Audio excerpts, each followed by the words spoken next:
नाज़रीन, आईनी तरमीम के हवाले से अगर कोई शख्स फ्रंट फुट से लीड कर रहा है तो वो हैं chairman Pakistan Peoples Party Bilawal Bhutto Zardari साहब। और आईनी तरमीम के मामले पर हमने देखा है कि उन्होंने बेशतर टीवी चैनल्स को, सीनियर सहाफ़ी को इंटरव्यूज़ दिए हैं। चूँकि नैयर बुखारी साहब हमारे साथ मौजूद हैं, वो भी अपनी पार्टी में एक अलग मकाम रखते हैं, सीनियर हैं, तजुर्बेकार हैं, तो मैं चाहूँगी कि बिलावल भुट्टो जरदारी साहब की चंद स्टेटमेंट्स के हवाले से मैं ज़रा उनसे वाज़ेह तौर पर जान लूँ कि बिलावल साहब जो कहना चाह रहे थे कि हम अहम फहम लोग दुरुस्त समझे हैं या मामला कुछ और है। बुखारी साहब ये बताइएगा, सुप्रीम कोर्ट के जज की ड्यूटीज में शामिल है कि वो अपने साथी जजेस को कंट्रोल कर सके, क्योंकि मैं वाज़ेह अल्फाज में उनका जुमला दोहराऊंगी कि जस्टिस मंसूर पर एतमाद नहीं कि वो जजेस को कंट्रोल कर सकेंगे।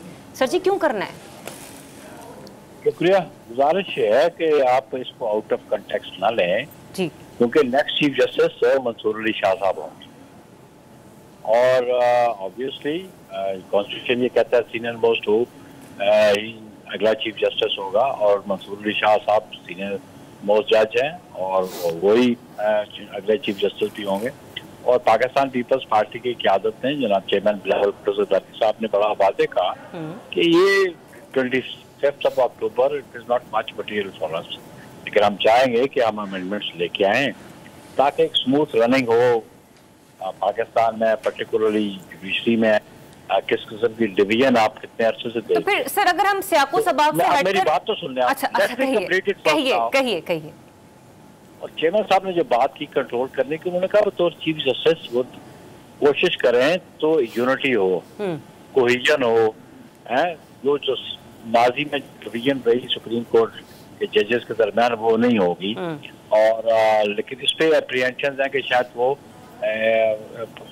इस जो डिवीजन है उसको कम करने में कामयाब होंगे कि नहीं होंगे या डिवीजन खत्म करने में कामयाब होंगे कि नहीं होंगे, इस हवाले से बात है। बाकी तो सुप्रीम कोर्ट के चीफ जस्टिस है कंट्रोल, दे आर इक्वल जजेस, you know, they are equal. लेकिन आप आज देखें कि सुप्रीम कोर्ट पे एक बड़ी वाज़ेह डिवीजन नजर आएगी उमर साहब बंदियाल के दौर में भी, साकिब निसार साहब के दौर में भी, अभी रिसेंटली भी अभी देख लें डिवीजन। सो इसलिए हम समझते हैं कि ये डिवीजन के हवाले से उन्होंने बात सर, राय में तो डिवीजन हो सकती है ना, जरूरी नहीं है कि जो एक जज राय रखते हो बाकी जजेस भी वही राय रखते हो। और अगर ये जरूरी इतना नहीं और अगर उनको वाकई जस्टिस मंसूर अली शाह साहब पर इतना एतमाद है तो सर ये आईनी तरमीम 25 अक्टूबर के बाद भी लाई जा सकती है। देखिए, उन्होंने तो बड़ा वाज़ेह कहा ना कि ये, और ये एक बड़ा प्रिज्यूम कर लिया गया, स्पेकुलेट कर लिया गया कि शायद ये जो आईनी अमेंडमेंट है, कॉन्स्टिट्यूशनल अमेंडमेंट, ये किसी स्पेसिफिक के लिए की जा रही है। इस पर चेयरमैन बिलावल भुट्टो ने बड़ा कैटेगोरिकली कहा कि ना मैं किसी के खिलाफ कानून साजी करना चाहता हूँ ना किसी के हक में करना चाहता हूँ। हमारा एक प्रिंसिपल स्टैंड है कॉन्स्टिट्यूशनल कोर्ट्स पे, वो आज का नहीं है, 2016 से है। हम 2018 में करना चाहते थे लेकिन उस वक्त की बातों ने हमारे साथ तावन नहीं किया। हम आज करना चाहते हैं और वो आज वक्त का तकाजा है।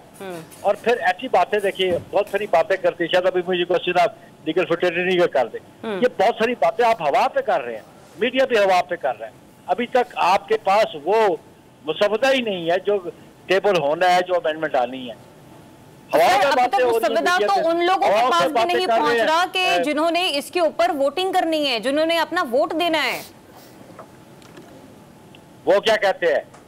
वो भी यही कहते हैं कि हमारे पास जो मुसवदा है वो नहीं है। और अभी भी नहीं आया ना बीबी, जब मुसवदा आएगा तो उस पे अपने तहफ़्फ़ुज़ात का इज़हार कर सकते हैं आप। वक्त आप लेकिन तहफ़्फ़ुज़ात का इज़हार करने का तो मौका नहीं दे रही ना मौजूदा हुकूमत। वो तो कह रही है मुसवदा आए पार्लियामेंट में फिर फौरी तौर पर तस्लीम कर लिया जाए।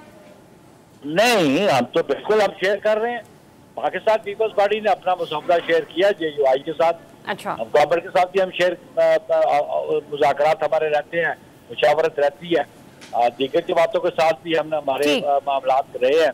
तो बात यह है कि बहुत सारी चीजें कबल अज़ वक्त आपने डिस्कशन शुरू कर दी। ठीक है, आप कह रहे हैं कि मीडिया जो है कबल अज़ वक्त डिस्कशन कर रहा है। बहुत शुक्रिया आपका। नैयर हुसैन बुखारी साहब, साबिक चेयरमैन सेनेट, हमारे साथ मौजूद है, पार्टी के सीनियर तरीन रहनुमा।